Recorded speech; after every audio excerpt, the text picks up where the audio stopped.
যখন রাতে আমার কোনো কিছু করতে ইচ্ছা করে না, তখন আমি এইভাবেই একবারে 3 রকম আইটেম করে ফেলি ঝটপট। চলো তোমাদের সাথে শেয়ার করে নিই। এই দেখো, আমি একটা বোল নিয়ে নিয়েছি, তাতে নিয়ে নিচ্ছি 1 কাপ চাল আর হাফ কাপ ডাল। ডালটা আমি এখানে কমই নিয়েছি, ডালটা যতটা কম নেওয়া হবে না তত জিনিসটা ঝরঝরে হবে। এতক্ষণে নিশ্চয়ই তোমরা বুঝেই গেছো আমি কি করতে চাইছি। চলো, চাল ডালগুলোকে ধুয়ে নিয়ে এসেছি, আর এদিকে আমি লঙ্কা, পেঁয়াজ, রসুন আর একটু ধনেপাতা কেটে রেখেছিলাম, সেগুলোই তোমাদের দেখিয়ে দিলাম। এইবার কি করব, ধুয়ে রাখা চাল ডালের মধ্যে সমস্ত কিছু কুচিয়ে রেখেছিলাম সেগুলো মিশিয়ে দেবো। দিয়ে দেবো পরিমাণ মতো হলুদ আর পরিমাণ মতো নুন, আর দিয়ে দেবো সর্ষের তেল। দিয়ে ভালো করে জিনিসগুলোকে মেখে খানিকক্ষণের জন্য রেস্টে রেখে দেবো। কি ভাবছো তো কি হচ্ছে? হ্যাঁ, এটা হচ্ছে সেই মাখা খিচুড়ি বলো বা ভুনা খিচুড়ি বলো, সেটাই। চট জলদি হয়ে যায়, খেতে টেস্টি লাগে। খুব ঝাল ঝাল আর স্পাইসি খেতে হলে খুব ভাল লাগে, আর কিন্তু খুব তাড়াতাড়ি হয়েও যায়।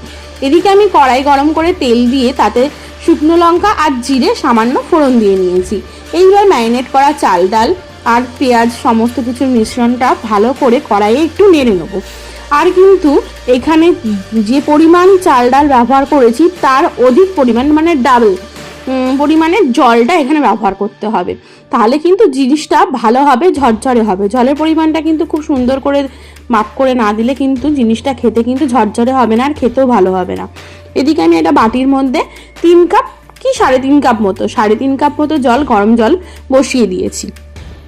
আর ভালো করে কড়াইতে মিশ্রণটাকে দিয়ে একটু নেড়ে ছেড়ে নিতে হবে চাল ডাল পরিমাণটা।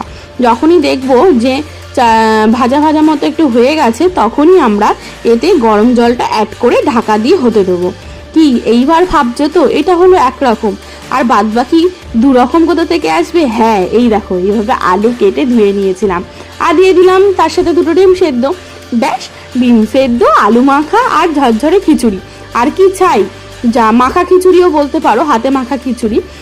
তো হয়ে গেল। এই দেখো, ঢাকনা খুলে খুলে বারবার দেখে নিতে হবে, আর স্টিমটাকে লো করে করে দিয়ে দিয়ে করে নিলেই ব্যাস হয়ে যাবে তৈরি রাতের ডিনার বা সকালের ব্রেকফাস্ট। ঝটপট কিন্তু হয়ে যায়, এক থালাতেই কিন্তু পেট ভরে যাবে। খুব ভালো টেস্টি খেতে হয়েছিল সেদিনকে রাতে আমি করেছিলাম। কারণ হচ্ছে সবসময় তো রান্না করতে ভালো লাগে না, আর আশা করি তোমাদেরও ভালো লাগে না।